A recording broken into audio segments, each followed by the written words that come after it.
The night I first noticed the quiet, it wasn't the kind that soothed. It pressed against the walls of our small house like a held breath. Rain whispered against the windows, a soft, steady rhythm that usually lulled me into comfort. The porch light cast a pale halo across the damp steps, and the hallway smelled faintly of lemon cleaner and old books. Everything was exactly where it should be, and yet, something felt off. I sat at the edge of the bed, running my thumb along the frayed seam of the blanket, waiting for him. My husband had been late before. Long shifts, traffic, excuses that sounded reasonable enough. Tonight, though, my phone stayed dark. No message, no missed call, just the slow tick of the clock on the wall, marking time like a countdown. I told myself not to spiral. I told myself this was just another ordinary night. Still, when I heard the floorboard creak in the hallway, my heart jumped. "Is that you?" I called, my voice barely louder than the rain. No answer. The door opened slowly, just enough for the light to slip inside.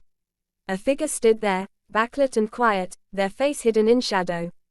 The shape of their shoulders, the way they hesitated in the doorway, it all felt familiar. Comforting, even. I felt a rush of relief before confusion followed close behind. They stepped forward. The air shifted, carrying a scent that wasn't his. Not the familiar soap, not the worn-in cologne. Something sharper, new. I swallowed. Maybe I was tired. Maybe my mind was playing tricks on me. The house had a way of doing that at night, turning every shadow into a question and every sound into a warning. They sat beside me on the bed without a word. The mattress dipped. The closeness was sudden, intimate, unsettling. I could feel their warmth through the thin fabric of my shirt. My thoughts tangled. Why wouldn't he speak? I wanted to reach out, to touch their hand, to confirm what I already believed. But a strange hesitation held me back. My pulse thundered in my ears, louder than the rain now. In the silence, memories rose uninvited, glances held too long, moments that felt heavier than they should have, a presence in my life I had never fully understood. I turned my head, just enough to catch a glimpse of their profile in the dim light. It wasn't him. My breath hitched. The figure met my gaze, eyes reflecting the porch light like twin questions. There was something in that look, fear, longing, something dangerously close to confession. "Don't say anything," they whispered. My heart pounded so hard I thought it might give me away. Who were they really pretending to be? And more terrifying still, why hadn't I pushed them away the moment they sat beside me? The rain softened into a mist by morning, leaving the world washed clean and deceptively peaceful. Sunlight filtered through the thin curtains in pale ribbons, painting the walls in gold and dust. The house breathed in its usual rhythm, the hum of the refrigerator, the distant bark of a neighbor's dog, the faint creak of wood as it warmed. I stood in the kitchen, staring at my coffee as if it might explain the night before. It didn't. I replayed that moment over and over. The shadow in the doorway. The unfamiliar scent. The whisper, "Don't say anything." By the time the front door finally opened, I had convinced myself it had been a dream. My husband stepped inside, rain-damp jacket slung over his arm, hair still messy from the wind. He looked tired, normal, real. He smiled when he saw me, that same crooked smile that had pulled me in years ago. "Rough night?" he asked. I searched his face for any sign of what I had felt in the dark. Any hint that he knew something I didn't. But all I found was the man I had built my life around. "Yeah," I said. "Couldn't sleep." He leaned in to kiss my cheek, and for a split second, my body tensed. The memory of another presence beside me still clung to my skin like a ghost. He didn't notice. Or if he did, he didn't say anything. The day passed in fragments. Dishes clinked in the sink. A television murmured in the background. We spoke about errands, about work, about nothing that mattered. Every word felt like a performance, a script we both knew by heart. But my mind wandered. Every creak of the floorboards made me look up. Every shadow in the hallway pulled my breath tight. I found myself listening for footsteps that weren't there, for a presence I couldn't name. By evening, the air had shifted again. Clouds rolled back in, heavy and low, pressing against the sky like a warning. The house seemed smaller, closer, like it was holding secrets in its walls. My husband left for another late shift. I stood in the doorway and watched his tail lights disappear down the street, a familiar red glow fading into nothing. The quiet rushed back in, thick and waiting. I locked the door. The hours crawled. I tried to distract myself with a book, but the words blurred together. I tried music, but every song felt too loud, too intrusive. The silence was what I feared, and what I couldn't escape. When the floorboard creaked again, I froze. It came from the hallway. Slow, careful, intentional. Hello, I called, hating how small my voice sounded. No answer. The air felt charged, like the moment before a storm breaks. I set the book down, my fingers trembling just enough to betray me. I told myself it was nothing. The house settling, my imagination running wild. Still, I stood up. Each step toward the hallway felt heavier than the last. The light from the living room stretched behind me, my shadow long and distorted on the wall. And then I saw him. Not my husband. He stood near the doorway to the guest room, half hidden in the dim glow of the nightlight. His hair was dark, slightly damp from the mist outside. His jacket was too thin for the weather, his hands tucked into the pockets like he didn't know what to do with them. We stared at each other. "You came back," I said, before I could stop myself. His lips parted, just slightly. "I wasn't sure you'd want me to." My heart thudded against my ribs. "I don't even know who you are." He hesitated, like the truth was something fragile, something that might shatter if he held it too tightly. "My name is Alex," he finally said. The name settled between us, heavy and real. "Why were you here last night?" I asked. He looked away, jaw tightening. "I didn't mean for it to go that far." That far. The words came out sharper than I intended. He took a step closer, and instinctively, I didn't step back. "I thought you were alone," he said. "I thought, maybe you needed someone." A bitter laugh escaped me. "You thought pretending to be someone else was a good idea." His eyes met mine again, and this time, there was no hiding what I saw there. Longing, regret, something dangerously close to hope. "I didn't pretend," he said softly. "I just didn't correct you." The silence that followed was thick, suffocating. I could hear my own heartbeat, feel the warmth of him standing too close, feel the line we were both standing on without naming it. "Who are you to me?" I asked, my voice barely above a whisper. He swallowed. "That's what I'm trying to figure out." We moved to the living room, sitting on opposite ends of the couch like the space between us was a barrier we couldn't cross. The storm outside began to build, thunder rolling in the distance, a low growl that mirrored the tension in my chest. Alex told me pieces of his story. How he had moved into the neighborhood weeks ago. How he had noticed me on my porch, alone most evenings, waiting for taillights that always came too late. How he had seen something in my eyes that felt familiar to his own. Loneliness recognizes loneliness. I listened, torn between anger and an unsettling understanding. "You crossed a line," I said.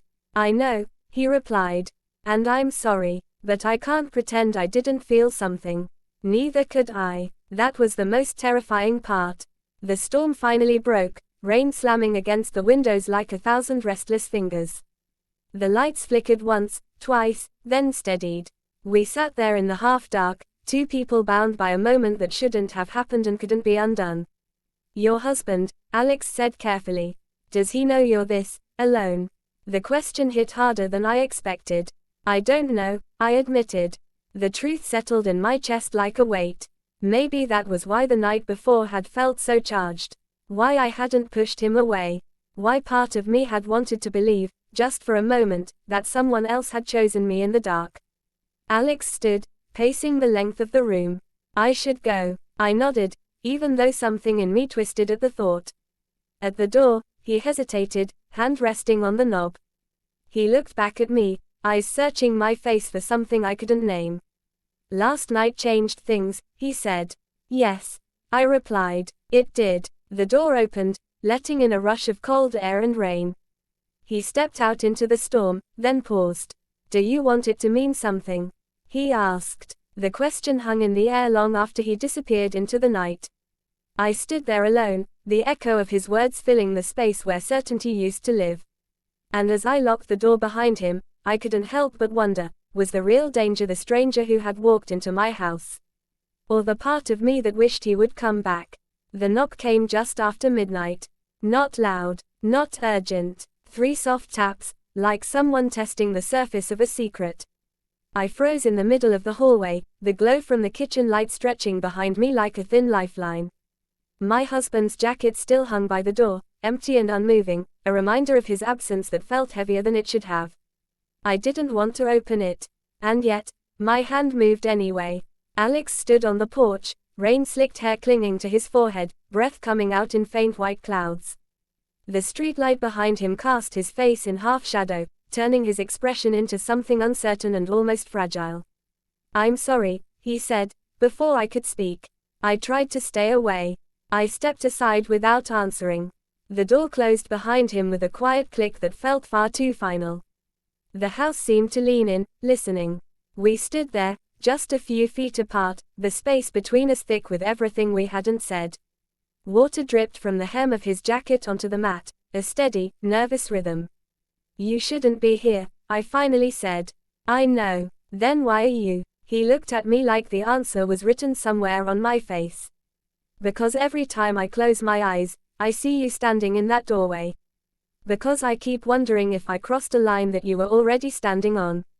The words hit something raw inside me. I turned away, walking toward the living room, needing distance I wasn't sure would help.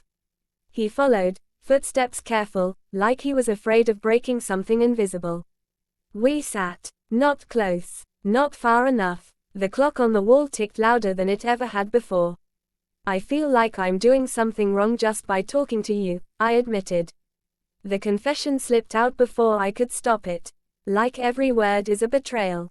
"Of him?" Alex asked. "Of everything," I said. "Of the life I chose. Of the person I'm supposed to be." He leaned forward, elbows on his knees, hands clasped together. "And who are you supposed to be?" The question hung in the air, unanswered. Thunder rolled outside, distant but growing, a low warning that mirrored the pressure in my chest. The lights flickered again, and for a moment, the room dipped into shadow. In that brief darkness, I felt his presence more than I saw it. "I didn't plan for any of this," he said quietly. "I just saw you, standing on your porch every night, looking like you were waiting for something that never came." I swallowed. "You don't know anything about my marriage." "I know what loneliness looks like," he replied. "I've been living in it for years." Our eyes met. There was something dangerously honest in that moment, something that stripped away excuses and left only truth. I stood up, pacing, trying to outrun the feeling building inside me. "You can't just walk into my life and decide you understand me." "I'm not deciding anything," he said. "I'm just telling you what I feel." "And what is that?" I challenged. He hesitated. The bravado drained from his face, replaced by something softer. "That when I'm with you, I don't feel invisible." The words landed like a confession and an accusation all at once. I stopped pacing. The storm outside broke open, rain pounding against the windows in a wild, chaotic rhythm. The house felt smaller, the walls closing in as if they, too, were forcing a choice. "My husband," I began, then faltered. "He trusts me." Alex stood, closing the distance between us slowly, deliberately, like he was giving me every chance to tell him to stop. "I'm not asking you to betray him," he said. "I'm asking you to be honest with yourself." He was close now, close enough that I could see the tiny scar near his eyebrow, the faint tremor in his hands. Close enough that the air between us felt charged, electric. My heart hammered in my chest. "Step back," I whispered. He didn't. Instead, he reached out, stopping just short of touching me, his hand hovering in the space between us like a question. "Tell me to go," he said. I opened my mouth. No sound came out. The silence was its own kind of answer. His fingers brushed mine, barely there, a touch so light it felt like a test of reality. The world narrowed to that single point of contact, the place where fear and desire collided. I pulled my hand back, breath ragged. "This is a mistake." "Maybe," he said, "but it's one we're both making." I turned away, pressing my palms against the wall, trying to ground myself. My reflection in the darkened window stared back at me, eyes wide, unfamiliar. Who was I becoming? Behind me, Alex's voice softened. "I don't want to be the secret you regret." I closed my eyes. The front door lock clicked. We both froze. Footsteps on the porch. The unmistakable sound of keys fumbling, then finding their mark. My husband's voice drifted through the door. I'm home. Time seemed to stop. Alex's eyes widened, panic flashing across his face. The storm outside roared louder, like the world itself was reacting to the moment. Go, I hissed, grabbing his arm and pulling him toward the hallway. Now, he resisted, just for a second. I can't keep running. You have to, I said. Please. The door handle began to turn. Alex slipped into the guest room, heart pounding so hard I could see it in his throat. I shut the door behind him, my hands shaking as I smoothed my hair, trying to look like nothing had happened. The front door opened. My husband stepped inside, rain-soaked and tired, eyes scanning the room. Why are all the lights on? Couldn't sleep, I said, forcing a smile that felt like it might crack. He nodded, setting his keys down. Storm's bad out there, I agreed, my mind racing, every sense tuned to the closed door down the hall. A floorboard creaked. My husband looked up. Did you hear that? My heart dropped, cold and heavy. Probably the house, I said, praying he would believe me. He took a step toward the hallway. I stepped into his path. The three of us, one in the open, one in the shadows, one standing between, held in a moment that felt like the edge of a cliff. What would happen if he opened that door? And if he did, which part of my life would survive the truth waiting on the other side? The hallway felt longer than it ever had before. My husband's footsteps faded into the kitchen, the clink of his boots against the tile echoing like a distant warning. I stood frozen near the doorway, listening to the soft sounds of him settling in, keys on the counter, water running at the sink, a tired sigh that carried the weight of another long night. Behind me, the guest room door remained closed. Too closed. Too quiet. I exhaled slowly, counting the rise and fall of my chest, trying to steady the storm inside me. My pulse still raced, my hands still trembled, and every nerve in my body felt like it was waiting for a disaster that hadn't happened yet. Come to bed soon, my husband called. In a minute, I replied, forcing my voice into something that sounded normal. I waited until I heard the bedroom door close. Only then did I move. I walked down the hallway on the balls of my feet, each step careful, deliberate. The nightlight cast soft shadows along the walls, turning family photos into silent witnesses. Smiling faces, vacation memories, a life that suddenly felt like it belonged to someone else. I knocked once on the guest room door. A pause. Then it opened just enough for Alex's face to appear. His eyes were wide, his breath shallow, his hair still damp with rain and nerves. He almost saw me, he whispered. I know, I said. You have to leave, now. He hesitated, fingers tightening around the edge of the door. And then what? I didn't have an answer. The silence between us stretched, thick and heavy. I could hear my husband shifting in the other room, the rustle of sheets, the familiar sounds of a life waiting for me to return to it. Alex's gaze softened. I never meant to turn your world upside down. Then why does it feel like you did? I asked. He stepped back, opening the door fully. The guest room was small and bare, a space that never quite felt lived in. He stood in the middle of it, looking like he didn't belong anywhere at all. I just wanted to be seen, he said. By someone. The words hit harder than I expected. I leaned against the wall, the cool paint grounding me as my thoughts spun. Guilt wrapped around my chest, tight and unforgiving. I thought of my husband, of the trust in his tired smile, of the life we had built piece by piece. And I thought of Alex, standing in front of me, asking for something I wasn't sure I could give. You deserve more than this, I said quietly. More than hiding in someone else's house. So do you, he replied. Our eyes met, and for a moment, the world narrowed to the space between us. The faint hum of the heater. The distant rumble of thunder. The sound of my own heartbeat, loud in my ears. I reached out, stopping just short of touching him. I don't know who I am right now, I admitted. And that scares me more than anything. Alex nodded, understanding written across his face. It scares me too. We stood there, suspended in a moment that felt fragile and fleeting, like it might shatter if either of us moved too fast. Finally, he stepped back. I'll go, he said. Relief and something like loss washed over me at the same time. I walked him to the back door, avoiding the front, avoiding the risk of being seen. The night air rushed in as I opened it, cold and sharp, carrying the scent of wet pavement and fading rain. Alex paused on the threshold, turning to look at me one last time. "This doesn't end here, does it?" he asked. I didn't answer. I couldn't. He gave a small, sad smile and disappeared into the darkness. I closed the door softly behind him and rested my forehead against the wood, letting out a breath I felt like I'd been holding for days. When I finally returned to the bedroom, my husband was already asleep, his back turned toward me. I slipped into bed beside him, careful not to wake him, staring up at the ceiling as questions filled the quiet. What had I almost become? What had I just let go? And as the house settled back into its uneasy calm, I wondered if the real fallout was only just beginning, or if I had already crossed a line I could never truly step back from.